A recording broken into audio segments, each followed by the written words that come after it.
Assalamualaikum warahmatullahi wabarakatuh. Selamat malam semuanya, pejuang tiroid Pita Tosca Indonesia, dimanapun kalian berada. Selamat malam, salam kebajikan, Om Swastiastu. Jumpa lagi dengan saya Astriani Dwi Aryaning Tias yang akan menjadi moderator pada acara hari ini, malam ini, yaitu Instagram live chat kita yang ke-13. Nah, ini spesial sekali karena memang kita akan membawakan topik yang ternyata menjadi kegalauan bagi seluruh ibu-ibu yang mengalami gangguan tiroid khususnya. Nah, sebelumnya saya izin untuk menyapa terlebih dahulu semuanya. Halo, apa kabar? Halo, halo.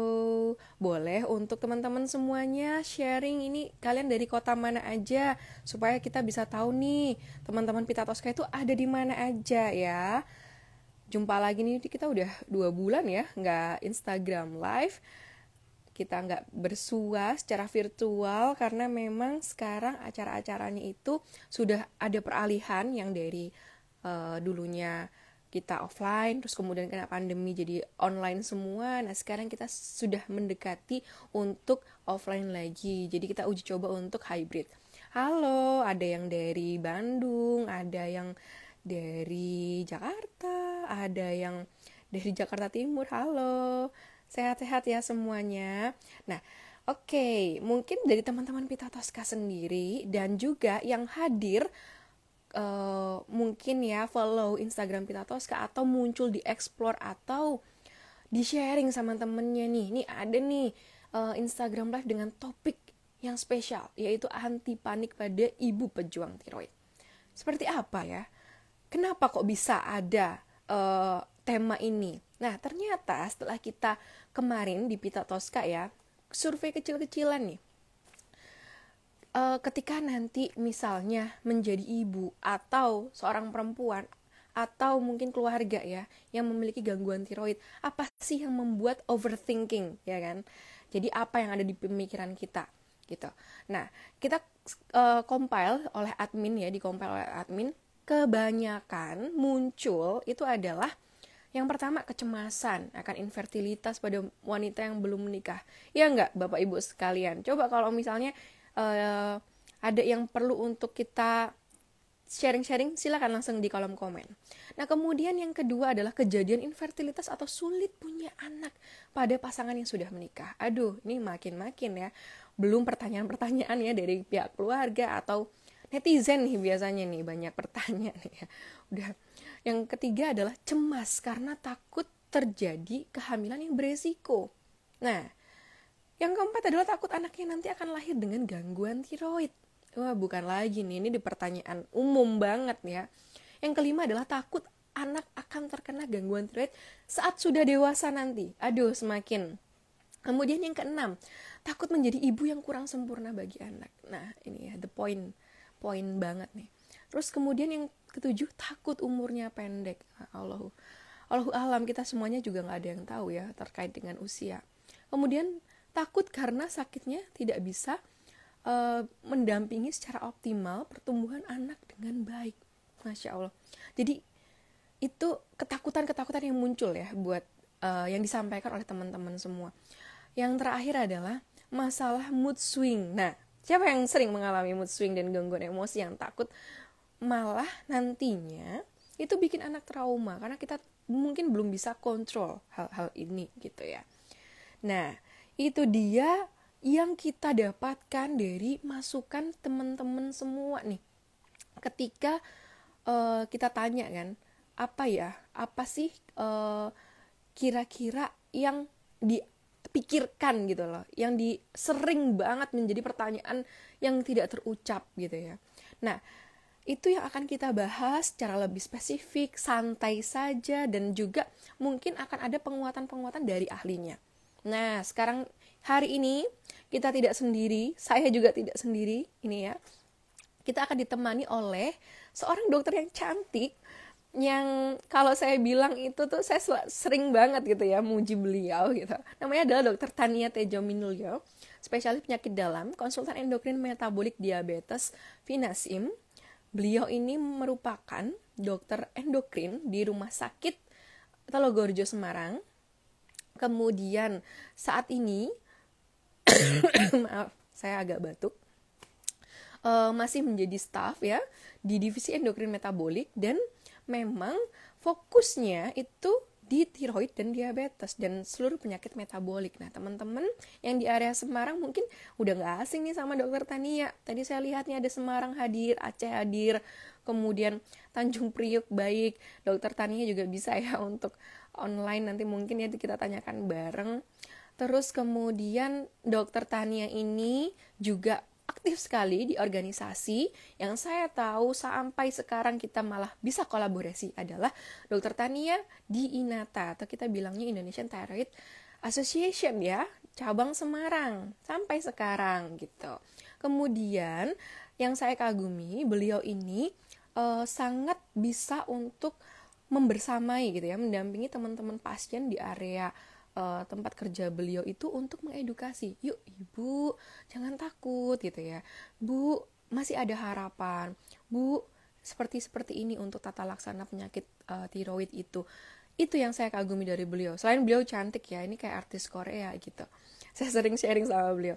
Tapi luar biasanya, kalimat-kalimat penenang dari dokter itu yang dibutuhkan supaya itu highlight kita hari ini anti panik ya. Jadi kita tuh nggak auto panik ketika mendapati ada gangguan tiroid atau terdiagnosis, atau mungkin kekambuhan, atau mungkin overthinking yang sering muncul begitu. Ya, ada yang sharing tentang masalah mood, masalah kecemasan. Aduh, belum lagi kalau misalnya nih teman-teman kan sekarang hasil lab itu online ya.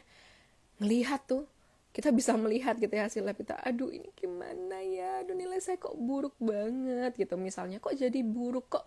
Alhamdulillah baik, tapi artinya apa? Belum ketemu dokter. Nah, dokter Tania tuh dan timnya yang di bagian divisi endokrin itu sangat concern di tiroid. Nah, tanpa panjang kali lebar lagi, saya akan memanggil dokter Tania untuk join ke bersama-sama hadir. Dokter, bisa di-accept dok? Mana ya dokter Tania? Nah teman-teman, sembari kita menunggu dokter Tania, teman-teman harus mempersiapkan ya, kira-kira apa ya yang kita diskusikan bersama supaya. Nah, alhamdulillah. Halo, selamat malam dokter. Bisa kita Halo, diskusikan, Mbak tolong Astri. ditulis di. Ya, halo, selamat malam dok. Apa kabar? Eh, halo Mbak Astri, selamat Hai malam, hai. kabar Selamat baik. malam Assalamualaikum Mbak ya. Astri. Waalaikumsalam warahmatullahi. Nah, tadi saya menyampaikan nih dok, saya bilang sama teman-teman, dokter Tania itu sangat spesial karena dokter ya, sampai ya nih teman-teman, ini kita santai aja ya dok ya. Sampai tadi ketika saya posting nih terkait dengan Instagram Live, ada dokter yang saya, dokter Obsgyn itu, ini dokter banget, Lari-lari. Masya Allah.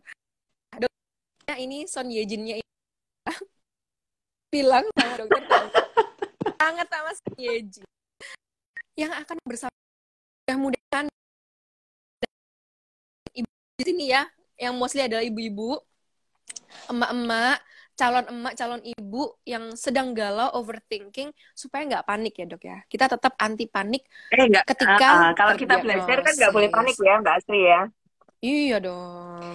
Ya, Kalau udah panik duluan oke. nggak ada yang masuk nanti. Siap, ya. Nah, teman-teman, sebelum nanti dokter Tania sharing dulu terkait dengan materi, boleh teman-teman share pertanyaannya di tanda tanya ya, yang ada tanda tanyanya. Nanti saya bacakan ya. Insya Allah kalau waktunya cukup, semuanya akan saya bacakan. Tapi kita terkendala waktu, jadi tolong siapa yang pertanyaannya yang relate dengan topik, tolong disampaikan. Mulai dari nama, usia, gangguan tiroidnya apa yang jelas, kemudian apa yang mau ditanyakan terkait dengan topik. Nah, oke, itu bridging dari saya. Silakan dokter Tania untuk sharing apa sih terkait dengan gangguan tiroid, khususnya bagi perempuan ya dok ya, ibu-ibu atau Iya, calon ibu ini. iya. Selamat malam ya Mbak Astri. Mbak Astri itu tadi kebanyakan muji, jadi saya udah bengkak duluan kepala. Bengkak. Sebetulnya, sebetulnya ya Mbak Astri itu orang yang bisa membaca peluang dan juga konsisten ya. Saya melihat Mbak Astri itu poinnya adalah menjembatani ya. Kadang-kadang dokter itu kan terjebak di istilah-istilah medis, terjebak di rutinitas. Kadang dokter juga malas menjelaskan karena bisa kebayang ya Mbak Astri, dokter itu ketemu pasien mungkin sehari sekian banyak dengan problem yang dalam tanda Mm-mm, petik dokter mm-mm, sudah bisa nebak gitu loh. Jadi kadang-kadang mm-mm, ya mm-mm, dokternya mm-mm. jawab seperlunya karena buat dokter itu bukan hal yang baru, mungkin juga harian sudah ketemu. Jadi kadang-kadang nggak excited untuk menjelaskan. Nah, pada dia ketemu dokter itu adalah momen yang sangat ditunggu ya kan, udah nunggunya lama kok tadi ketemu Betul, dokternya betul. cuman penjelasannya sebentar, terus jelasinnya juga istilah-istilah medis. Nah sebetulnya di forum ini salah satunya dengan IG Live ini adalah menjebatani supaya dokternya Ya, bisa turun sedikit tuh, tidak melulu istilah medis tapi supaya ke istilah-istilah awam yang bisa dipahami, dikaitkan dengan problem yang real dirasakan oleh pasien, terus ya. nanti pasiennya juga bisa lebih leluasa bertanya. Nah, terkait dengan materi kita pada malam hari ini ya, khususnya ibu atau wanita pejuang tiroid. Gini Mbak Astri, ada poin penting yang saya ingin sampaikan di awal, Mm-mm, mm-mm, mm. bahwa seorang wanita hamil ya, apalagi dengan penyakit tiroid, kita tidak bisa menyamakan dengan kondisi dia sebelum hamil. Jadi dalam tanda Mm-mm, petik ada beberapa perbedaan ya, terkait nanti kadar hormon normalnya itu juga berbeda, treatmentnya juga berbeda, target yang pengen kita capai berbeda. Jadi karena ini penting, jangan sampai misalnya pasien yang sudah biasa minum obat, dia rutin, kemudian kemudian dalam kondisi hamil, dia merasa aku udah rutin kok minum obat ini, ya udah tak lanjutin aja. mm-mm, Tetap aja kondisi kehamilan itu berbeda. Jadi kalau memang salah satu viewers dari IG mm-mm. Live malam hari ini ada yang sudah pasien lama, sudah rutin minum Mm-mm, obat, mm-mm, seandainya saat ini atau sedang mempersiapkan kehamilan, nah nanti pada saat mm-mm, kehamilan itu perlu ada adjustment dosis, perlu ada adjustment mm-mm. target terapi. Itu yang penting sih Mbak Astri. Siap, siap. Ya, ya itu Iya, betul banget heeh, ya, ibu-ibu heeh. semuanya, teman-teman ya, semua pejuang tiroid, bahwasanya ya dokter itu pasti punya ini ya, banyak pasien itu udah jadi sesuatu yang kita tahu dan itu nggak bisa untuk kita lantas menyalahkan dokter atau bagaimana. Kita harus bijak ya dari sisi pejuang tiroid nih, apa yang mau ditanyakan gitu ya, apa yang Betul, mau dikontrol gitu. Jadi kita udah punya catatan, kita yang proaktif ya dok ya, betul, diterima betul, ya dok betul. ya, Heeh. kalau kayak Iya, gitu. betul, betul Mm-mm. banget. Saya tuh kadang gemes Mbak Astri kalau ada pasien yang sampai ke poliklinikku diem. Sampai saya yang Mm-mm. cerewet tanya, keluhannya apa, progresnya apa yang dirasain. Ya, jadi pasiennya tuh malah diem, nggak tahu ngomong apa. Jadi, ibu kan udah susah-susah ke sini, ke Semarang, ketemu Mm-mm. saya, kok Mm-mm. ketemu malah diem gitu. Jadi nggak boleh Mm-mm. diem, sekarang harus proaktif tanya. Iya. Nah, ini dokter yang langka nih. Biasanya dokternya yang diem ya, pasiennya yang apa bertanya. Ini dokternya yang tanya nih. Nah, oke, Dokter Tania, kalau kita boleh tahu Mm-mm. nih dok, dari teman-teman kan mungkin ada yang baru terdiagnosis ya dok ya. Kalau Ah, gangguan ya. tiroid yang sering dialami oleh ibu-ibu gitu ya dok ya, atau Mm-mm. mungkin kalau yang perempuan di usia remaja awal gitu kan ada gangguan seperti mungkin gejala klinisnya ada haid, susah Mm-mm. apa menstruasinya itu tidak lancar, Dok. Nah, itu tuh Mm-mm. kaitannya dengan tiroid itu apa dan sebetulnya gangguan tiroidnya itu kayak gimana ya, Dok ya? Boleh Kayak dijelaskan gimana? singkat Ya. saja, Dok? Ah. Jadi kata kuncinya ya teman-teman pejuang tiroid, kelainan tiroid itu Mm-mm. sebetulnya hanya ada dua aspek. Kita sebetulnya bisa niteni ya, bahasa Jawanya itu bisa niteni. Mm-mm. Mm-mm. Kalau ada pembesaran kelenjar gondok ya, ada pembesaran kelenjar gondok dan Mm-mm. itu Sini ya, Dok ya. disertai dengan gangguan hormon, maka kemungkinan besar penyebabnya adalah autoimun. Itu Mm-mm. kata kunci paling penting. Tetapi kalau ada pembesaran kelenjar gondok tanpa disertai gangguan hormon, maka umumnya dia adalah tumor atau Mm-mm. degenerasi. Jadi bukan autoimun. Jadi secara umum pegangan itu sangat sederhana dan sangat penting ya Mbak Astri. Jadi kalau misalnya Mm-mm. nih ada yang lagi nonton malam hari ini, oh ada pembesaran tiroid, ada pembesaran kelenjar gondok, tetapi juga disertai gejala lain yang mengarah pada gangguan hormon. Misalnya seperti yang tadi Mbak Astri bilang, ada Mm-mm. gangguan menstruasi, berat badannya turun, jantungnya Mm. debar-debar, itu umumnya penyebabnya adalah autoimun, ya genetik kelainan Mm. imun gitu. Jadi kadang-kadang soalnya ketika muncul benjolan, langsung larinya itu kepikirannya, waduh kanker nih, waduh tumor nih, aku harus ke dokter bedah atau malah sangat takut sehingga tidak periksa. Padahal umumnya kelainan tiroid pada perempuan, apalagi kalau disertai dengan gangguan hormonal, itu penyebabnya autoimun dan tidak perlu operasi. Jadi kalau tadi Mbak Astri Hmm. tanya, pada perempuan ya memang 90% gangguan tiroid itu kalau autoimun itu terjadinya pada perempuan. Jadi saya sampai sering Hmm. ngomong sama pasien-pasien saya yang autoimun yang cowok, Pak, Mm-mm. jenengan itu cowok langka nih. Cowok Karena langka, cowok, baik. iya, karena cowok dengan penyakit tiroid autoimun tuh sangat jarang. Jadi sembilan puluh Oh, gitu persen ya. adalah Mm-mm. perempuan. Iya. Jadi Mm-mm. patokannya itu Mbak Sri, ada Mm-mm. pembesaran tiroid? Ya. Ya. Dengan disertai keluhan lain atau tidak? Mm-mm. Keluhan Mm-mm. hormonal ada atau tidak? Kalau ada keluhan Mm-mm. hormonal, berarti penyebabnya malah autoimun. Mm-mm. Tapi kalau Mm-mm. ada pembesaran tiroid tanpa kelainan hormonal, maka kemungkinan Mm-mm. Mm-mm. penyebabnya adalah Mm-mm. tumor. Sebagian Baik. kecil kanker, tapi hanya sebagian kecil saja. Oke. Itu Mbak Astri. Ya, jelas ya, Dok. Dan teman-teman semua bahwasanya harus di ini ya, kalau istilah Jawanya tadi dokter Tania bilang nih Teni, dicek, Iya, dilihat benar. banget gitu ya. Nah, Dok, untuk pengecekan awal, Dok, mungkin teman-teman juga ada yang kebingungan, kok beda-beda ya tiap rumah Ya, sakit diceknya. Sebetulnya pakemnya itu untuk ngecek itu apa saja ya, Dok ya? Apa yang dicek? Apakah cek oke. darah atau USG Ya, atau yang lain? kan kalau pemeriksaan mandiri dari pemeriksaan fisik Mm-mm. ya Mbak Astri, Mm-mm. pertama kali itu Mbak Astri itu Betul. selalu ngajarin gini ya pemeriksaan seperti ini. Iya. Tapi gampangannya iya. Tapi Mm-mm. gampangannya nih teman-teman, kalau kita ngaca kan pasti tiap hari kita ngaca nih pastilah. Iya. Pada saat proses menelan, entah itu menelan Mm. ludah atau kita minum atau kita makan, Mm-mm. pokoknya Mm-mm. proses menelan. Ada nggak tuh benjolan Mm-mm. yang ikut naik turun bersamaan dengan proses menelan? Mm. Ciri khas Mm-mm. dari pembesaran tiroid itu seperti itu. Jadi tiroid kan Mm-mm. letaknya di kanan kiri jakun. Dalam Ya. keadaan normal, tiroid itu tidak akan kelihatan. Jadi dia lempeng aja gini, nggak kelihatan benjolan. Tapi kalau ada Mm-mm. pembesaran tiroid, walaupun itu Mm-mm. pembesarannya minimal saja, pada saat Mm-mm. proses menelan biasanya kelihatan itu Mbak Astri. Ikut tuh Mm. benjolannya naik turun. Itu dari screening pertama ya, dari pemeriksaan sendiri nih. Wah, kok setiap kali aku nelan kok kelihatan ya ada benjolan ikut naik Ya. turun. Kemungkinan besar itu pembesaran tiroid. Kemudian nanti pada saat Mm-mm. kita memeriksakan ke rumah sakit, biasanya dokter itu akan memeriksakan dari dua hal. Satu, dari Mm. pemeriksaan ukurannya, nanti ukuran itu akan Ukuran. diperiksa melalui pemeriksaan USG. USG Mm-mm. itu kayak orang hamil diperiksa perutnya ya, tapi ini yang di Ya. USG lehernya, yang di USG lehernya. Jadi tidak Betul. sakit, prosedurnya tuh sederhana, tidak sakit.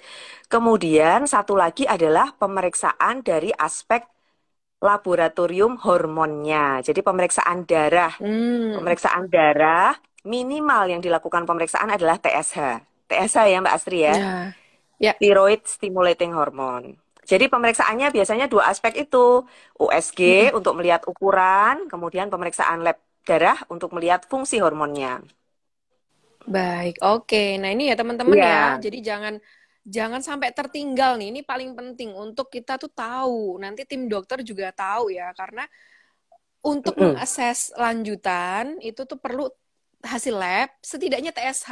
Kalau kalau yang mau lengkap ya banyak ya dok ya, ada free therapy dan Tapi minimal lain-lain. TSH, screening awal. Minimal TSH untuk screening. Nah kemudian adalah USG. Jadi kalau yang ibu-ibu pasti udah tahu sih ya USG itu di area leher. Nah itu untuk melihat tadi dokter Tania bilang ukurannya itu paling penting. Nah dok, ketika Mm-mm. sudah ada nih ya dok ya, terus kemudian ada diagnosis ya, itu periksanya apakah ke internis saja atau nanti kemana dok? Biasanya pasien tuh suka bingung dok pertanyaan itu. Iya, betul, betul. Nah, itu tadi balik ke tadi Mbak Astri. Kalau memang merasa ada benjolan dan ada Mm-mm. gejala lain yang menyertai, maka Ya, paling pas ke internis, paling pas ke paling pas internis. ke internis ya. Mm-mm. Iya, jadi kalau tadi merasa ada benjolan, disertai gejala lain seperti yang tadi Mbak Astri juga udah sebutin. Mm. Oh, kok saya Mm-mm. selain benjolannya muncul, kok berat badanku juga Mm-mm. turun. Aku ada Mm-mm. keluhan Mm-mm. misalnya debar-debar, mensku nggak teratur, rambutku rontok. Nah, itu kemungkinan besar ada gangguan hormonal sehingga paling pas ke Mm-mm. dokter internis. Karena penyebabnya hampir pasti bukan tumor. Kalau Mm-mm, orang kan mm-mm, mikirnya begitu ada benjolan, wah tumor nih, ke dokter bedah mm-mm, nih, gitu. Jadi kalau dokter bedah sekarang juga mm-mm, pasti kalau ketemu kasus seperti itu, yang kebetulan salah datang ke beliau, pasti beliau mm-mm, akan mm-mm, mm-mm. mengembalikan atau merujuk ke dokter penyakit dalam. Mm-mm, mm-mm. Gitu. Baik, oke. Nah, itu ya teman-teman ya. Jadi udah tahu nih Internis kunci tuh dokter jawabannya. spesialis penyakit dalam ya. Ini ada yang nanya Ya, soalnya internis iya, apaan internis gitu. apa Internis ya? tuh dokter spesialis penyakit dalam. Stres penyakit dalam. Baik, oke dok. Nah ini udah jelas ya, jadi alurnya gimana kalau ada gangguan tiroid, pemeriksaannya apa, dan harus ke dokter mana. Nah ini sekarang yang lebih spesifik ke topik nih. Biasanya teman-teman itu bingung dok, kalau yang sudah Mm-mm. terdiagnosis sudah jelas, hipotiroid misalnya. Yuk kita bahas, udah Ha-ha. mulai bisa diskusi ya dok ya, langsung aja. Siap. Ya. Yaitu Mm-mm. ada pertanyaan. Nah, ini ya, dari Ibu Jovita dengan hipotiroid. Apa yang harus disiapkan untuk calon ibu dengan hipotiroid? Sebetulnya ada juga di question box ini, jika ada ibu Mm-mm. dengan hipotiroid yang ternyata ini ingin program hamil, itu harus bagaimana dokter? Seperti itu. Monggo dokter. Oke, terima kasih ya dokter. Ini Mbak Jovita ya atau Mbak Ibu Mbak Jovita? Jovita ya. Mbak Uh-uh. Jovita. Oke, gini Mbak Jovita, pertanyaannya bagus banget. Hipotiroid pada seorang ibu, apalagi yang harus sedang mempersiapkan kehamilan, itu harus dikoreksi, harus dalam keadaan normal Hmm. hormonnya. Karena apa? Bayi atau janin pada 3 bulan pertama dia tidak punya kelenjar gondok sendiri, tidak punya, dia belum punya, sehingga dia harus mengambil hormon tiroid dari ibunya. Bisa kebayang ya Mbak Astri, Hmm. kalau Iya, ibunya iya, sendiri iya. kekurangan dan si ibu ini Hmm. hamil, padahal janin ini dia hanya nunggu kiriman aja dari maminya nih 3 bulan pertama Mm-mm, karena dia mm-mm. belum punya kelenjar gondok. Nah, kepentingannya apa dok? Hmm. Kenapa hormon tiroid ini sangat penting? Hormon tiroid itu dibutuhkan untuk perkembangan regenerasi otak ya. Jadi sel-sel Ah. saraf. Nah, itulah pentingnya. Dan itu terjadi pada 3 bulan pertama dalam kehamilan. Mm-mm, mm-mm. Sehingga kalau memang ini seorang penderita hipotiroid dan mempersiapkan kehamilan, maka wajib harus sudah dalam kondisi eutiroid atau hormonnya sudah normal Mm-mm, dulu. Melihatnya dari apa, dokter? TSH-nya tidak boleh tinggi.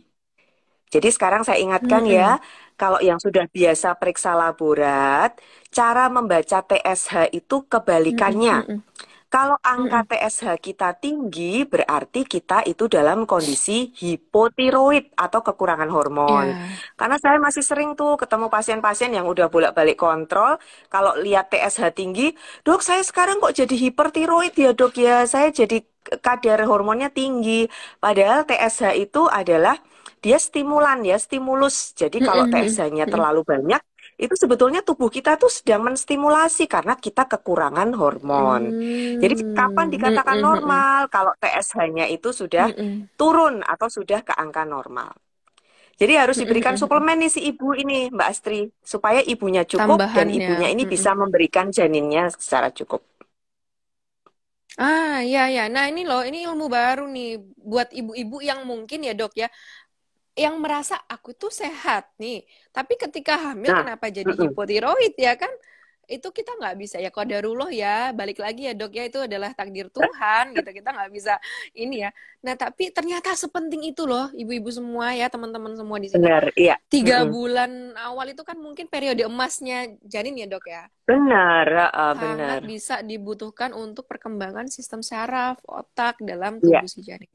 Jadi, ibu-ibu semua tetap harus mengkoreksi ya, tetap minum obatnya dengan tepat ya, dengan tepat sesuai dosis yang diberikan sama dokter internis atau mungkin Opsgyn juga bisa ya dok ya untuk ngeresepin ya sebetulnya kalau yang Biasanya Opskin ini. pasti kirim ke kita sih Mbak Astri, pasti kirim Oh ke ya, kita. oh kirim ke Ya, internis ya, baik-baik. iya. Nah itu, jadi nurut, kudu Dan nurut itu nih kuncinya. obatnya sama sekali nggak ada efek ya. Maksudnya kadang-kadang pasien Nah, kan ya, ya, ya. kalau minum obat tuh ginjal saya gimana. Jadi malah ada yang di stop Mbak Ya, Astri karena dia pikir loh, aku hamil kok, nanti efek ke anakku mm-mm, gimana kalau tetap minum obat. Jadi sebetulnya mm-mm. kalau sudah hipotiroid dan mendapatkan Ya, suplementasi hormon, pola pikirnya tuh harus mm-mm. diubah nih. Kalian itu Ya. tidak sedang minum obat, tidak sedang minum obat, tapi kalian tuh sedang Hmm. mengganti hormon yang seharusnya tubuh bisa Mm-mm. bikin, tapi ternyata tubuhnya nggak bisa bikin secara cukup, maka harus Iya betul. diganti, harus ditambah dari luar. Jadi sebetulnya itu bukan obat, tapi memang hormon yang seharusnya ada di dalam tubuh kita. Jadi dilanjutkan Iya. terus. Mm-mm. Mm-mm. Mm-mm. Nah itu ya teman-teman ya. Jadi Iya, tetap harus nurut sama dokter dan obat untuk hipotiroid itu aman ya dok ya untuk aman, aman. dikonsumsi sampai Silahkan menyusui ya sekarang dok ya. internet gampang. Iya, harus. Mm-mm. Sampai menyusui juga harus. Sampai menyusui. Jadi jangan stop ya teman-teman. Dan waktu minum obat ya dok ya, itu yang juga diperhatikan ya dok ya. Ini biasanya Yes, teman-teman yes. tiroid, apa pejuang Betul tiroid itu banget tuh. suka keliru gitu. Waktu minum obat yang Bener ini banget. ya, obat levothyroxine itu kan AA. biasanya harusnya itu kan sebelum makan, tapi diminumnya ada yang komen juga masih sesudah makan gitu loh. Coba dokter Tania mungkin Oke. meluruskan dok. Ya, bagus banget nih pancingannya Mbak Astri nih. Jadi, ya. Jadi, eh, spesialnya obat hormon tiroid adalah dia itu penyerapannya sangat terganggu dengan adanya obat atau Hmm. suplemen lain atau makanan. Hmm. Jadi dia Mm-mm. tuh benar-benar harus diminum sendirian, tidak bersama dengan suplemen lain, tidak boleh setelah Mm-mm. makan. Jadi betul-betul dia harus sendirian dan belum Hmm. makan gitu. Jadi kalau Perut saya kosong ya biasanya dok ya. perut kosong kalau pasien-pasien yang muslim saya bilang udah habis sholat subuh langsung obat ini nih yang disentuh pertama. Jadi habis sholat subuh langsung minum obat ini. Jadi idealnya memang lebih dari 1 jam ya jaraknya dengan makan berikutnya. Tapi kan kadang-kadang kalau misalnya minumnya pagi kan, ya dok nunggu 1 jam baru sarapan kadang-kadang ribet kelamaan gitu. Jadi saya bilangnya udah habis sholat subuh aja minum obat ini. Nanti kan sarapannya baru jam 7 jam 8 gitu. Jadi benar-benar Betul. itu berpengaruh banget loh Mbak Astri.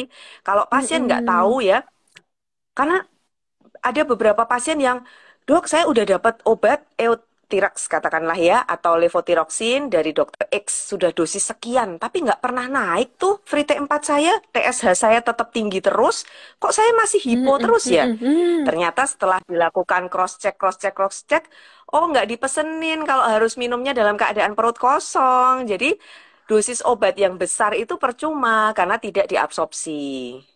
Gitu Mbak Ya, Astri. Jadi memang itu harus dia. sendirian dalam Ya, keadaan perut kosong. ya, ya, itu penting banget ya, Ya, teman-teman. Di Pita Tosca juga sudah kita kasih panduan ya untuk cara minum obat. Jadi jangan sampai skip kalau yang teman-teman hipotiroid. Dan hipotiroid ini tuh tidak hanya yang eh, murni atau autoimun ya, Dok ya, atau cuman gangguan fungsi. Bisa jadi yang kanker tiroid ya, Dok, sudah total tiroidektomi, kondisinya mengalami hipotiroid ya, Dok ya. Astri, sorry suara putus. Halo? Ya. Iya, Ya, yang kalau yang teman-teman sudah total tiroidektomi, dok, itu juga kondisinya sama ya, dok oke, ya, yang sama. menjadi Jadi ya, hipotiroid juga ya. oke saya jelaskan ya. Total tiroidektomi itu biasanya indikasinya hanya karena 2 hal. Yang Mm-mm. pertama, karena memang ada kanker tiroid ya. Kemudian yang kedua, total tiroidektomi karena kasus autoimun yang benjolannya tuh sangat besar. Jadi umumnya Hmm. pasien dilakukan operasi tiroid itu hanya karena 2 penyebab itu Mbak Astri. Nah, Mm-mm. kenapa saya harus menjelaskan ini? Karena dosis obatnya itu nanti akan berbeda Mbak Astri.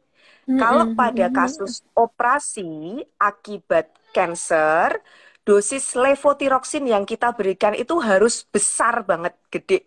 Itu beda Mm-mm. dengan kalau kita memberikan levothyroxine pada pasien yang operasi atas indikasi penyakit autoimun. Jadi misalnya nih, Ya. pasien hipertiroid karena gondoknya besar banget, kan bisa juga pasiennya udahlah minta operasi aja dok. Nah, kalau sudah operasi Mm-mm. kan berarti sudah total tiroidektomi, dia sudah tidak punya Betul. kelenjar tiroid lagi, maka harus minum Mm-mm. suplemen hormon seumur hidup. Nah, itu dosisnya biasanya Mm-mm. eh, ya medium aja, asal angka TSH-nya sudah masuk ke angka normal, itu dosis sudah cukup.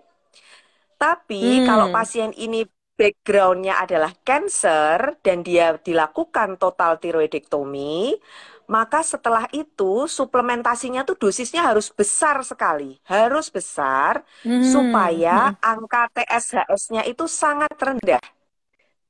Jadi Ya, kalau pada kasus oke. cancer, memang target dokter akan membuat TSHS sangat rendah.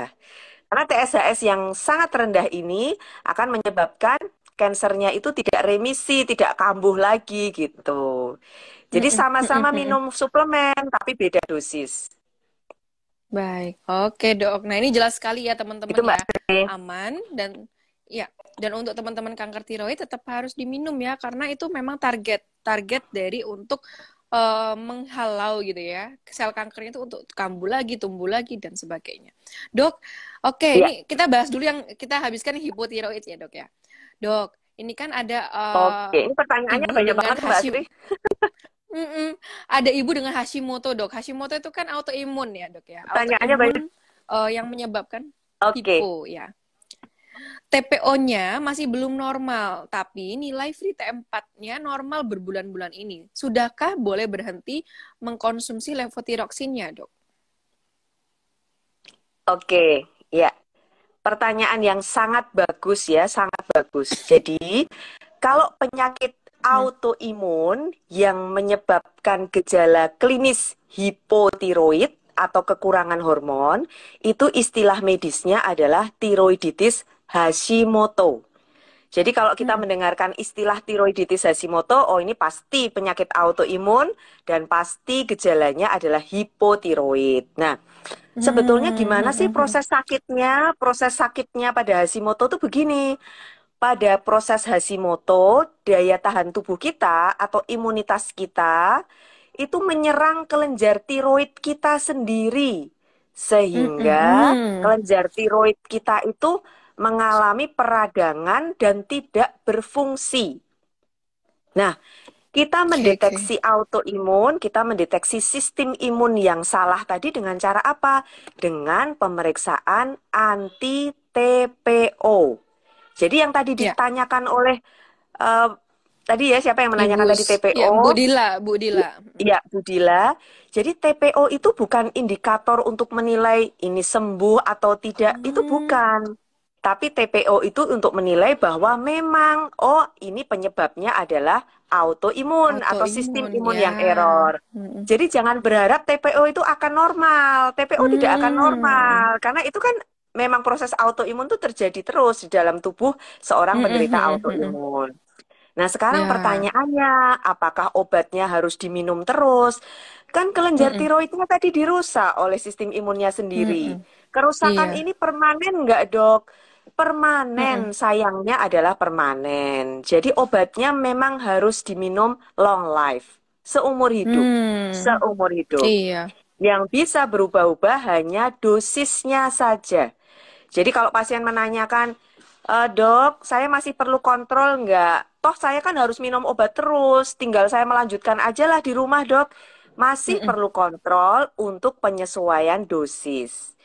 Jadi Mm-mm. biasanya kalau sudah ketemu dosis yang pas, dokter akan mengatakan, udah Bu, kontrol ke saya setahun sekali Mm-mm. atau Mm-mm. 6 bulan sekali. Tapi selama periode tidak kontrol itu obat tetap diminum, Mbak Astri. Tetap. Iya. Kan? Mm-mm, tetap Iya, harus karena ya. kelenjarnya nggak bisa produksi, nggak bisa produksi. Mm-mm, mm-mm. Gitu. Oke, Mbak nah Astri, ini ya. suaraku putus-putus nggak? Kedengeran dari situ putus-putus nggak? Kedengeran, kedengeran Oh ya. ya, oke, Aman dok oke. ya. Ya, Nah, ya. tadi ya, ini mungkin mempersuasi ya teman-teman di sini yang hadir Heeh. untuk biar nggak panik. Kok minum obat kok terus-terusan ya dok ya? Ini Iya, di benar. sini kita tadi saya di belakang menyepakati dengan dokter Tania. Kita mungkin bisa menyebutnya si imut kali ya dok ya. Si imut ini itu tuh vitamin atau mesti kayak Benar, obat, bukan benar, obat ya, benar. bukan obat, tapi Heeh. lebih ke hormon Iya, benar, aja. benar. Kalau nggak ada Heeh. dia, nggak ada si imut ini, kita itu akan menjadi yang luar biasa gitu ya. Mungkin Iya, akan mindsetnya jadi yang harus kalau saya diubah ya. nih, ya akan jadi Astri yang Mindsetnya. wah kayak monster nih gitu, bisa marah-marah, meledak-ledak, emosional. Karena apa? Karena jadi fluktuatif hormonnya. Tadi dokter Tania Benar. bilang Ya, bisa loh dari yang hipo jadi hiper karena obatnya nggak diminum, dari yang hiper jadi hipo. Lah, who knows kalau bukan kita ya, kontrol. Ya, benar, jadi benar, kita ya. boleh minum si imut ini seterusnya sesuai dengan hasil kontrol ke dokter. Tadi ada yang sharing dok tadi. apa namanya, ini ibu Oke. bener dok, ibu saya ngomong ini kalau minum obat tuh kayak vitamin katanya. Iya, bentuknya Bener, aja iya, kecil iya. ya. Jadi memang pola pikirnya Bener. yang diubah. Ini bukan obat. Kita anggap sebagai Mm, mm, suplemen mm, mm. harian aja yang memang tubuh kita butuh Iya. gitu ya. Mm-mm. Malah saya seneng sih dok, teman-teman itu malah gini dok, kita ngistilahin ya dok ya, ngampus bareng Heeh. yuk di Karyadi misalnya. Itu malah kok kontrolnya itu kayak kayak kita mahasiswa gitu loh dok, ada sobi-sobinya gitu loh. Bener, Yuk yuk kita bener, mau bener. apa ngampus, dosennya dokter Tania nih, dah duk duk duk duk kan gitu.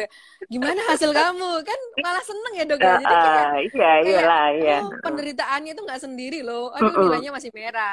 Yuk, berarti bulan depan kita harus perbaikin nih adjustment dosis kan Iya, dokter Tania udah ngeresepin misalnya. betul. Dokternya udah Mm-mm. ngeresepin. Kayak gitu aja, janjian aja di Aku kampus tuh biar paling kita nggak tuh suka sampai. kalau Mm-mm. pasien tuh nggak paham loh Mbak Astri. Pasien tuh tak omelin Hmm. kalau mereka nggak paham. Iya, beneran.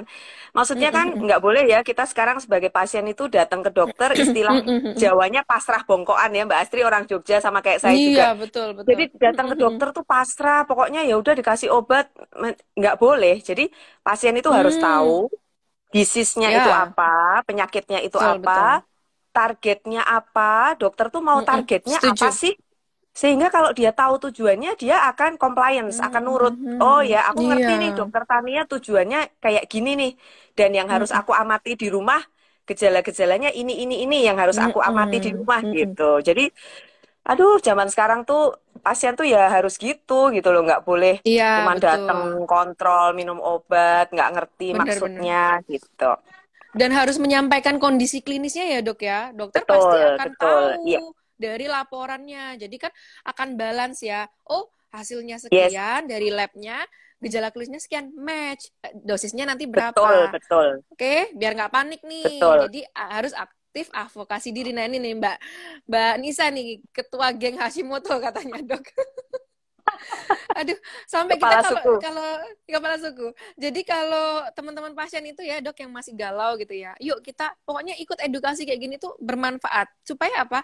Nggak ngerasa sendiri. Setidaknya itu ya dok ya. Iya, Nggak ngerasa benar, sendiri. benar. Terus bisa kontrol terus nanti bareng-bareng janjian di mana. Nah ini ada yang Jogja hadir. Kita nanti bisa bareng-bareng misalnya ke Sarjito atau kemana gitu ke Karyadi Ya, ya, ketemu ya. dokter cantik ini foto-foto boleh ya dok ya kalau foto-foto aja bukan foto hasil kontrolnya jangan dipublish nah kayak gitu oke nah itu tadi yang hipotiroid dan Hashimoto cuman ada satu pertanyaan yang utama dok dari Mm-mm, teman-teman mm-mm. hipo Hashi apakah penyakit tiroidnya itu akan menurunkan secara genetik ke anaknya nanti dok. Oke, pertanyaan yang bagus ya. Kenapa kita mesti concern? Karena sebagian besar penyakit autoimun, ingat tadi perempuan ya. Mm-mm, Nah, kan mm-mm, perempuan kan calon penerus mm-mm, generasi. Jadi memang autoantibody atau sistem imun yang salah tadi, salah satunya bisa diperiksa anti TPO, TRAB. Itu kalau dalam kondisi hamil belum dikendalikan dengan obat, itu memang mm-mm, bisa mm-mm, ditransfer mm-mm. lewat plasenta, Mbak Astri. Itu poin pentingnya. Mm-mm. Jadi makanya Ah ya. dokter kan bisa transfer lewat plasenta sehingga bisa masuk ke babynya.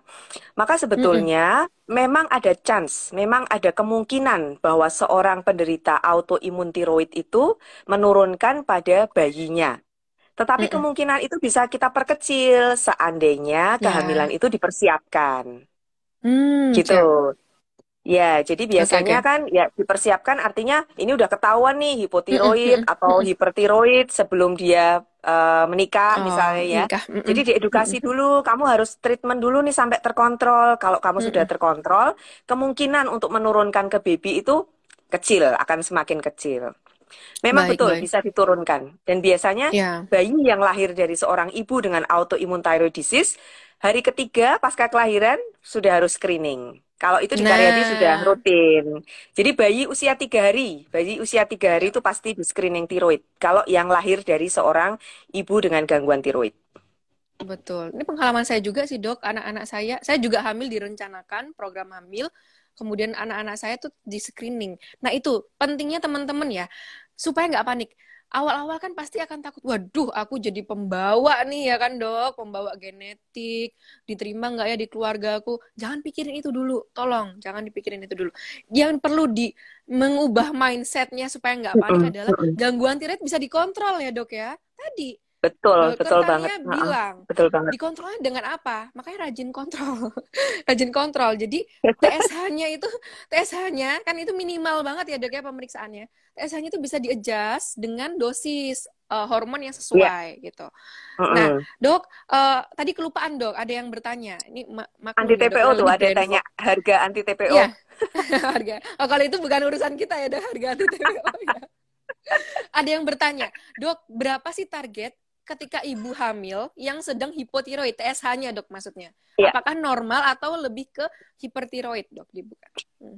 Target TSH untuk kasus Iya, hipotiroid yang sedang hamil ya di bawah dua iya. setengah, di bawah Oh, di bawah 2,5 ya.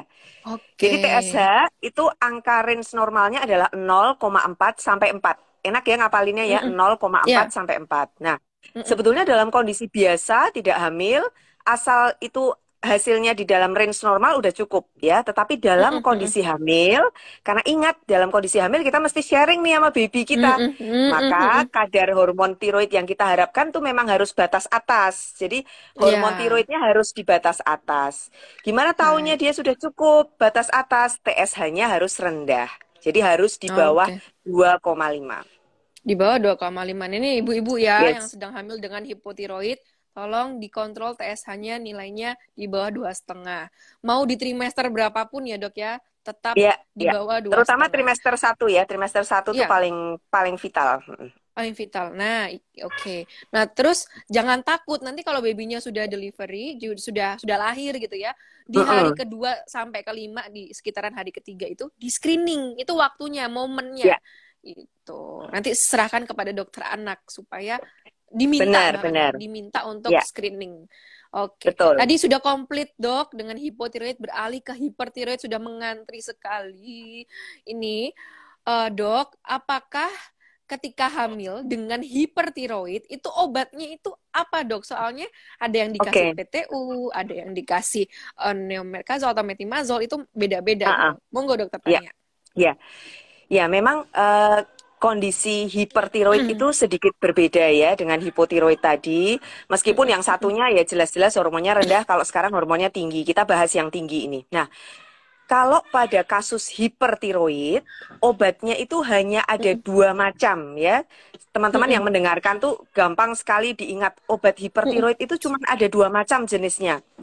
Apakah itu PTU ya, propiltiourasil, ini paling gampang dicari, paling murah-murah sekali obatnya. Kemudian yang satunya lagi adalah jenis metimazol ya. Metimazol itu nama obatnya, bisa tirosol, bisa karbimazol, itu adalah golongan metimazol. Nah, kalau dalam kondisi kehamilan, kedua obat ini sebetulnya bisa melewati tali pusat, bisa melewati plasenta. Artinya ya kalau ibunya minum, bayinya bisa masuk juga nih obatnya ke Iya. babynya. Tapi kan tentu kita harus memilih mana di antara dua obat ini yang sama-sama bisa masuk ke baby tapi lebih aman.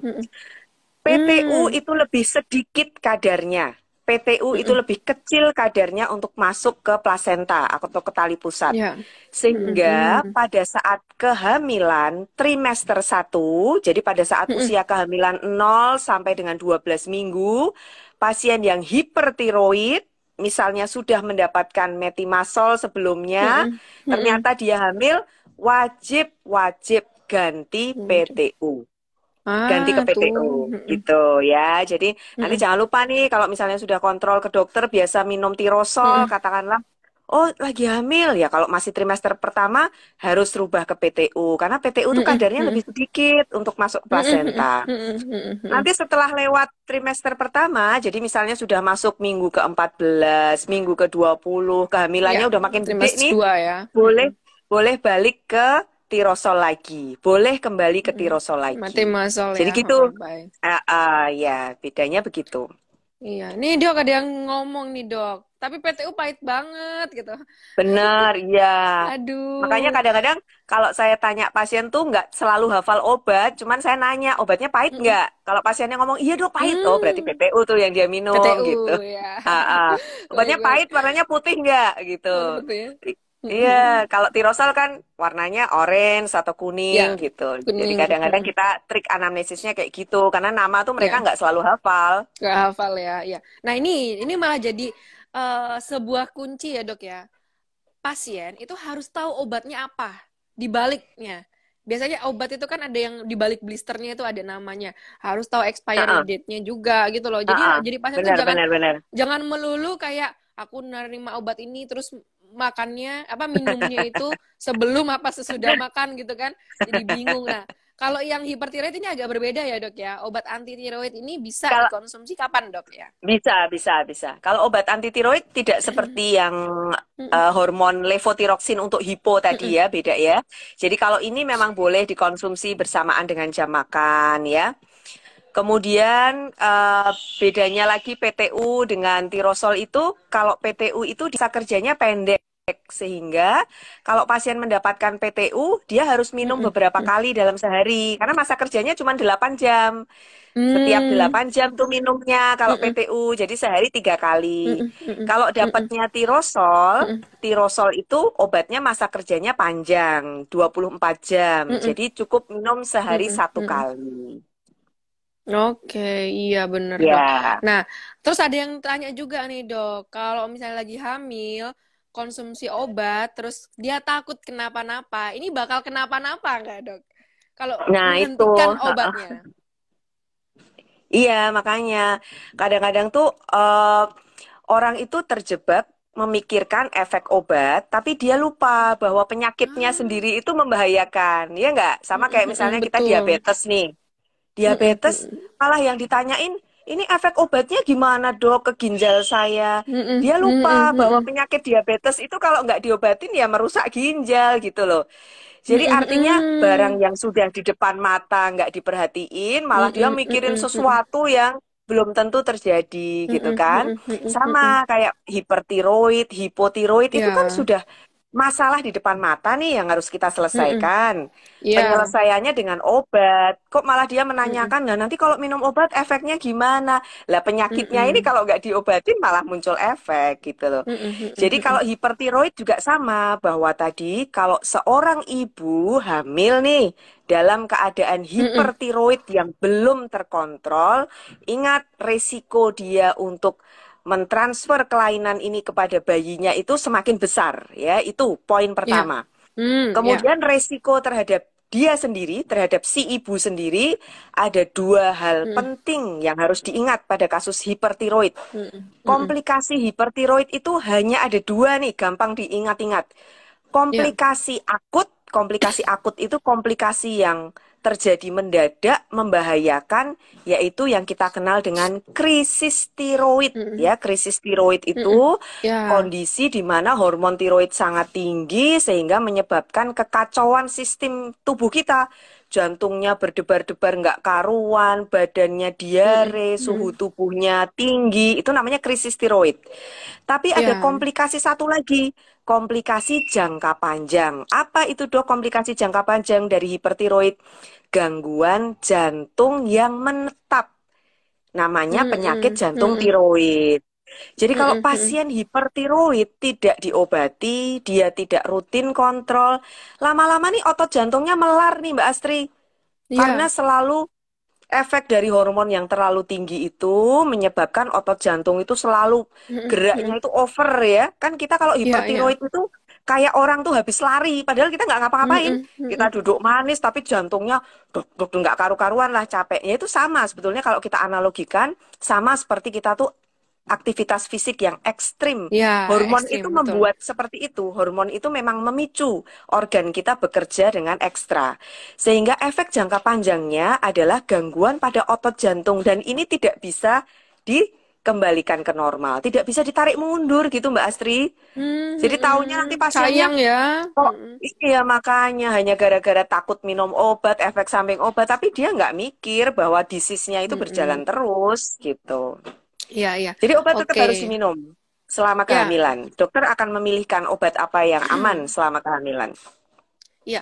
Nah, itu ya teman-teman pejuang tiroid dimanapun teman-teman berada yang sekarang mungkin sedang hamil apalagi ya, obat itu jangan sampai terlewat gitu. Misalnya teman-teman Mm-mm. takut nih dok, tadi kan ada yang ngomong, aduh aku takut nanti obatnya berpengaruh kenapa-napa ke janin. Dokter Tania tadi sharing, jangan Mm-mm. punya overthinking yang kita itu tidak bisa kontrol ya. Itu kan nggak sesuatu yang kita nggak tahu kan. Yang Iya, jelas itu benar. yang berpengaruh signifikan adalah hasil lab kita. Kalau hasil lab kita Penyakitnya buruk, itu sendiri, ya, akan betul. penyakit kita sendiri buruk, itu akan berpengaruh signifikan ke bayi kita gitu. Nah ini yang perlu di highlight. Jadi nggak perlu panik lagi, obatnya aman. Termasuk beta blocker aman dok untuk ibu hamil dok. Iya, propranolol ya. Saya spesifik Ya, sebut tidak semua beta mm-mm. blocker aman. Jadi Ya, beta blocker itu nama nama golongan obatnya. golongannya. Dalam golongan obat itu jenisnya macam-macam, Mbak Astri. Ada Ya, ya. ya propranolol, ada bisoprolol, ada atenolol. Tapi yang spesifik aman untuk dalam kondisi hamil adalah Hamil. propranolol. Propanol. Oke, Propranolol, ya ya. nih. Saya Nih langsung kita karena spesifik sebut awam, nama aja ya nggak supaya apa-apa, nggak keliru. nggak apa-apa. Iya, ini awam kan dok, jadi kita Propranolol. sharing Ya, aja. Heeh.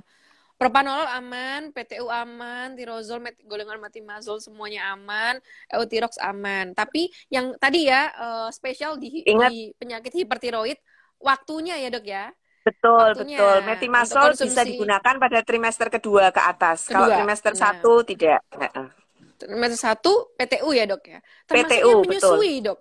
Kalau ibu hamil yang menyusui dengan hipertiroid, obatnya gimana dok? Ya, memang dia bisa melewati barier ASI juga ya. Jadi obat ini juga Hmm. akan masuk ke ASI. Jadi biasanya pasien yang menyusui kemudian masih minum obat anti tiroid, saya tetap akan pilih PTU.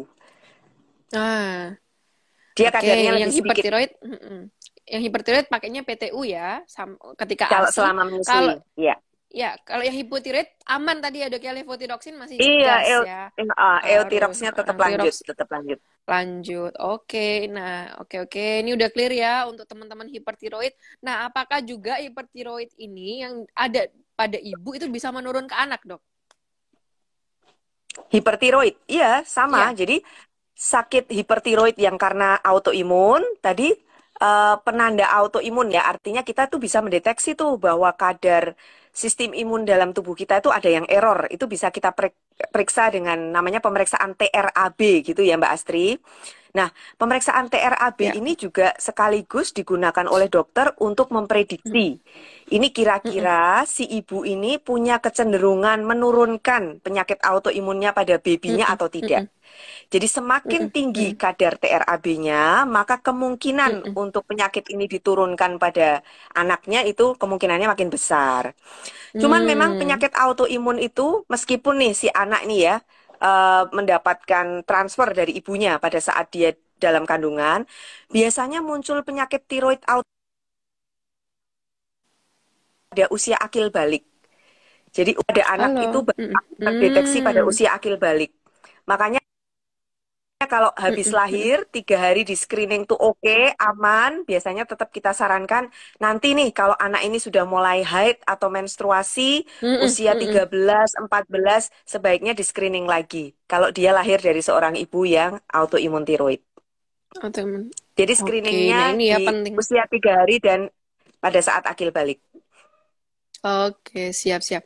Dok, terkait dengan hipertiroid, satu lagi dok, tadi sempat terlewat bahwasannya kalau yang hipotiroid itu kan teman-teman untuk promil itu harus kondisi si ibu Mm-mm. ini kan normal ya, atau cenderung Mm-mm. normal angka atas. Nah, kalau hipertiroid gimana Ya, dok? Apakah bisa tidak perlu normal dulu, tapi udah bisa langsung untuk persiapan kehamilan dok? Normal ya, TSH-nya ya maksudnya ya. iya. Jadi ada sedikit perbedaan Mbak Astri. Kalau pada Mm-mm. kasus hipertiroid yang kita lihat adalah T4 atau free T4-nya. Jadi bukan TSH. Hmm. Yang kita periksa adalah free T4-nya. Nah, sebetulnya ya teman-teman semua, kalau kita minum obat anti tiroid, dosis sudah pas, panjenengan minumnya sudah taat, itu dalam periode 2 atau 3 bulan, hormon kita pasti sudah mencapai angka normal. Itu sudah Hmm. perjalanan alamiahnya itu sudah seperti itu. Jadi 2 bulan, 3 bulan minum obat tirosol katakanlah atau PTU katakanlah, itu pasti hormon itu sudah di angka normal. Jadi sebaiknya daripada memaksakan diri masih kondisi hipertiroid, hamil, ya mbok sebaiknya tunggulah 2 bulan, 3 bulan sampai hormon sudah normal, baru kemudian hamil. Toh menunggu normal itu kan tidak lama gitu loh, asal minumnya rutin. Karena bisa kebayang ya, dalam keadaan tidak hamil saja, orang hipertiroid itu ngos-ngosan banget, nggak sehat lah fisiknya. Masa seperti itu mau, ya kalau kita memang sayang ya sama diri kita sendiri, sama calon bayi kita ya, jangan dipaksain hamil. Beda cerita kalau misalnya pasien itu datang ke saya, udah terlanjur hamil, katakanlah ya itu beda cerita. Tapi kalau memang bisa ditunda sih, sebaiknya eutiroid dahulu. Eutiroid Tetap itu ya, Dok. belum tentu memang pengobatan sudah selesai, belum tentu sudah sembuh loh ya. Eutiroid itu Iya. artinya masih dalam proses pengobatan, tapi hormon sudah normal. Silahkan kalau mau program kehamilan, nanti tetap akan kita backup terus obat tiroidnya. Iya, oke Dok, noted ya. Itu teman-teman Iya, ya. Jadi kondisinya coba untuk kita memosisikan diri kita itu sudut pandangnya bukan lagi berjuang untuk diri sendiri ya. Jadi benar, berjuangnya betul. itu kalau udah jadi seorang ibu tuh atau calon ibu deh, itu pasti akan lebih ke memikirkan anaknya nanti Iya, gimana gimananya gitu. benar. Nah, ini supaya kita juga nggak panik ya. Nanti kalau misalnya sudah hamil terus masih kondisinya belum terkontrol gitu ya kita bilangnya. Nah, ini yang akan membuat ibu itu muncul kecemasan karena Mm-mm. kehamilan itu pasti fluktuatif ya Dok ya hormonnya ya. Benar, benar, Nah, ya. ini yang perlu untuk dikaji lagi teman-teman. Yuk kita bijak untuk tetap kontrol, tetap memonitor kondisi kita. Dok, ada yang pertanyaan dari jauh nih Dok, dari Ibu Wita dari Papua. Yes, Dok, saya baru selesai operasi kista tiroid. Nah, ini bagian kista ya Dok ya. Dan hormon saya puji Tuhan masih normal. Yang mau saya mm-mm. tanyakan, saya mau program hamil anak kedua. Apakah nanti bisa terganggu jika kista kan ya Dok ya? Kista itu mungkin nanti bisa dijelaskan Dok, teman-teman yang kista di sini Oke, juga mungkin ya. hadir ya. Mm-mm. Ya, bagus pertanyaannya ya. Kalau kita itu punya kelenjar tiroid tuh dua, Mbak Astri ya, kanan sama kiri. Di kanan kiri kelenjar, di kanan kiri apa ini namanya jakun ya, di kanan kiri Jakun. jakun itu ya. Jadi kelenjar tiroid kita tuh ada dua. Nah, kalau kasus tadi kista, kista itu adalah tumor jinak yang bagian dalamnya itu isinya sebagian besar adalah cairan. Cairan, makanya dia disebut kista karena Kista. bahasa Latin untuk cairan itu adalah cis gitu ya, dari bahasa Latin cis. Nah, kalau kista itu misalnya nih karena dia tumor jinak, ibu kasus tadi misalnya ada kista. Kista itu biasanya hanya di satu sisi saja. Jadi jarang sekali kista itu ada di tiroid kanan, di tiroid kiri itu jarang. Jadi hanya satu sisi aja Mbak Astri. Makanya kalau memang sudah dioperasi untuk kistanya, dokter biasanya hanya mengambil di sisi yang ada kistanya saja. Oke. Jadi kelenjar tiroid yang satunya pasti akan dipertahankan. Jadi sangat masuk akal kalau ibu tadi bilang, saya udah operasi, tapi hormon saya normal. Normal. Ya memang normal karena kelenjar tiroidnya masih ada, masih Baik-baik aja ya disisakan. Dok ya. Baik-baik aja. Jadi kalau misalnya mau program hamil atau ya nggak masalah karena ibunya ini kelenjar tiroidnya masih berfungsi secara normal. Hanya kebetulan tadi ada kista di salah satu sisi lah, kistanya ini dibuang. Ini harus dibedakan dengan cancer. Kalau cancer, Ya. walaupun cancernya hanya di satu sisi, misalnya di kanan saja, dokter tidak akan hanya mengambil yang kanan saja. Semuanya pasti akan diambil, Diambil. sehingga hormonnya akan turun pasti kalau kasusnya cancer. Kenapa kok semuanya diambil, dok?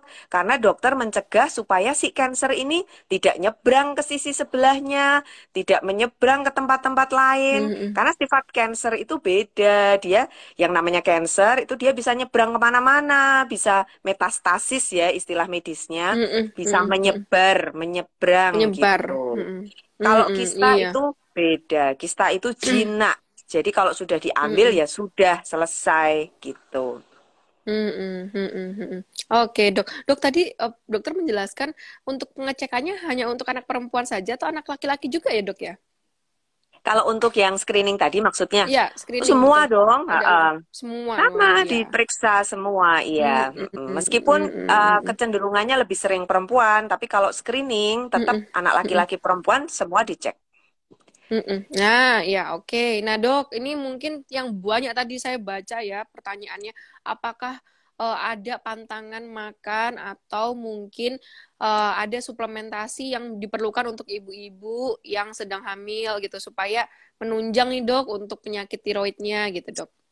Oke, untuk kasus hipertiroid ya ini yang kita bahas ya. Mm-mm, Jadi ada salah boleh. satu teori memang yang mengatakan bahwa saat ini tuh kenapa kasus hipertiroid banyak karena konsumsi yodium yang tinggi, natrium yang Mm-mm, tinggi.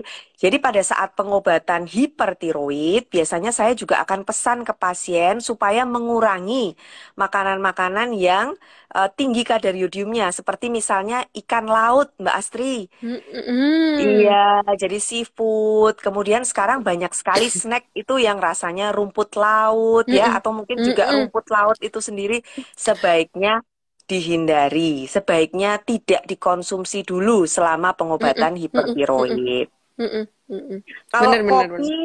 ya kalau kopi itu sebetulnya bukan kopinya menyebabkan hipertiroid tidak ya, tetapi orang dengan hipertiroid itu jantungnya itu kan terpacu ya, jadi detak Ya. jantungnya cepat.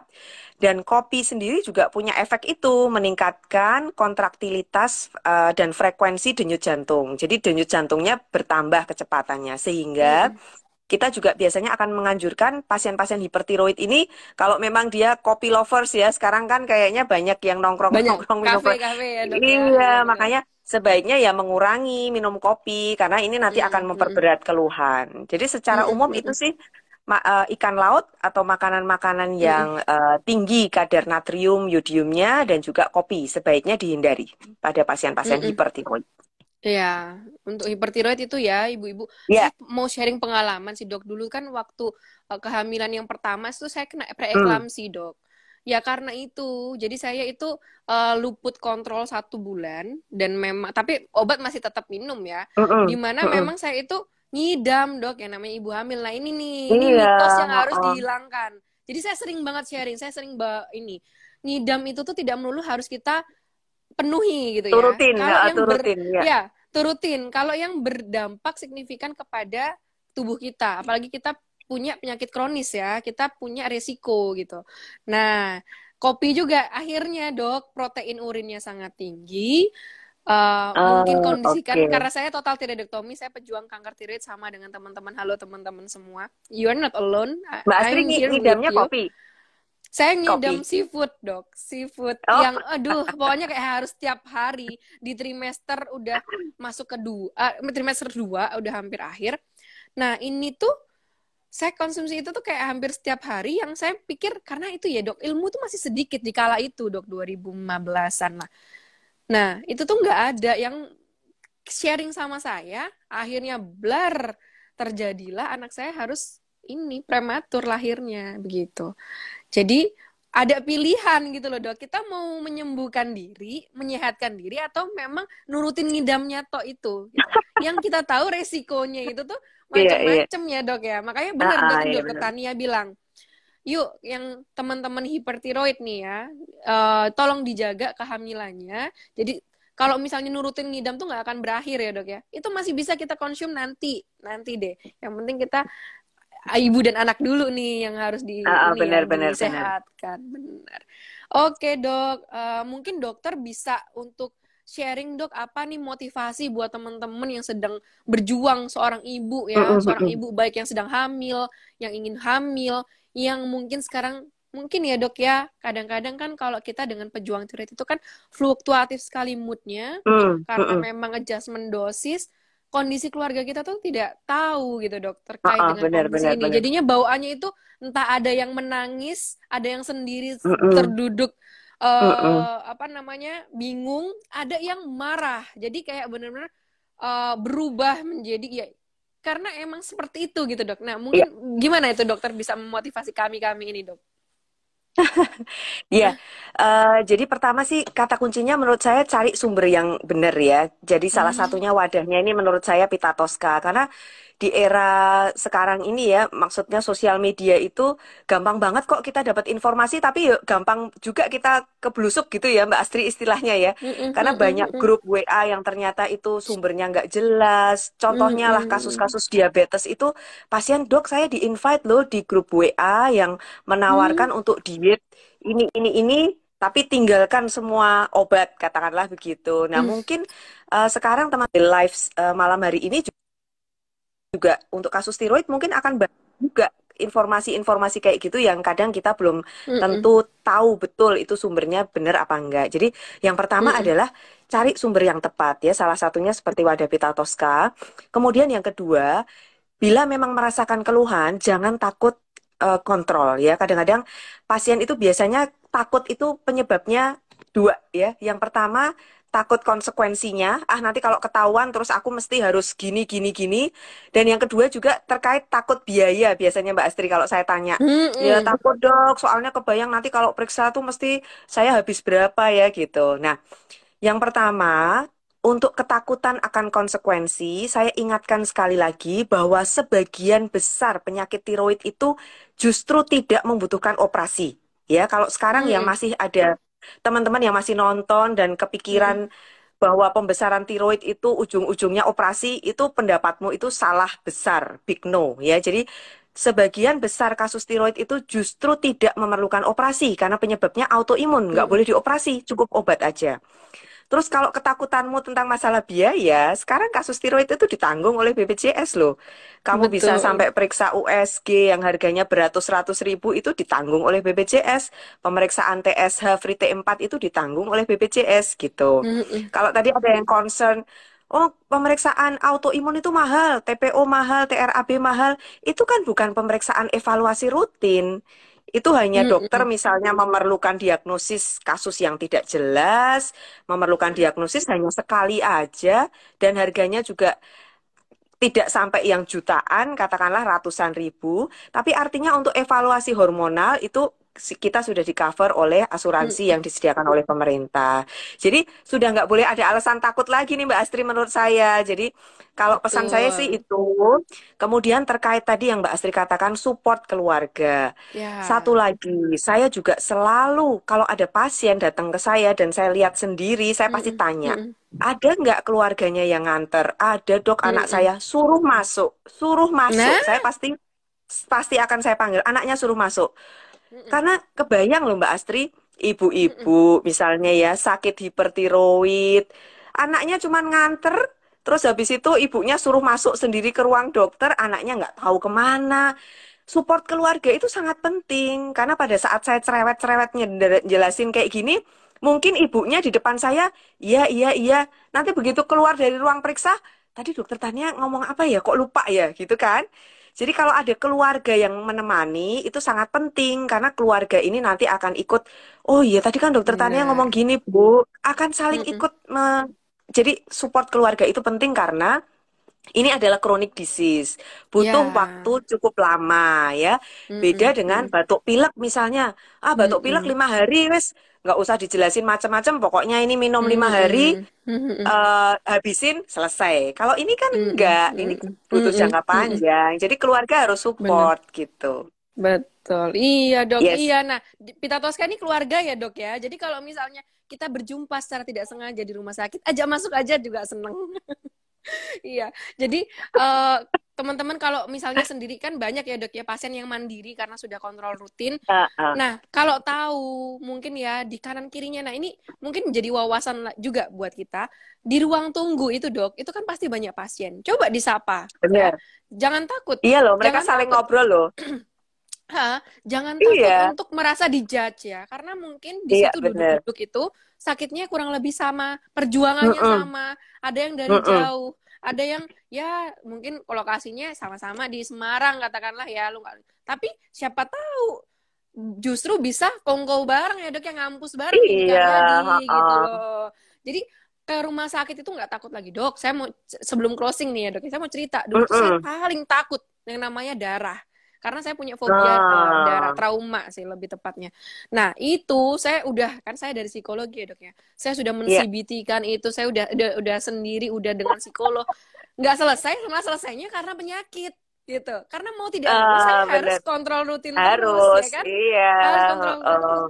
Justru bisa mengubah mindset yang jadi panik jadi nggak panik, yang jadi ketakutan itu menjadi bersyukur. Ah, Oh, ada anugerah nih penyakit. Jadi nggak melulu menyalahkan Tuhan, nggak melulu menyalahkan iya, penyakit. betul, Ada betul, monster betul. dari diri kita, gimana cara kita damainya ya kan? Gitu. Mm-mm. Jadi Benar, benar di banget. sini dokter itu udah sedemikian hingga mau dokter kalau misalnya mau ngobatin gimana, tapi kita sendiri nggak tahu tentang kondisi diri kita, tentang gimana cara benar ya, ya bubar ya dok ya.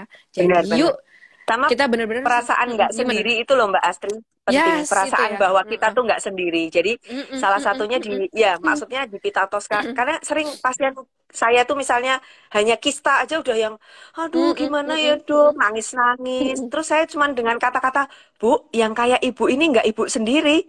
Pasien saya 20 sehari ini tuh kayak ibu semua. Terus dia yang, hah, masa sih dok banyak ya? Yang kayak kayak saya Iya, banyak ya gitu.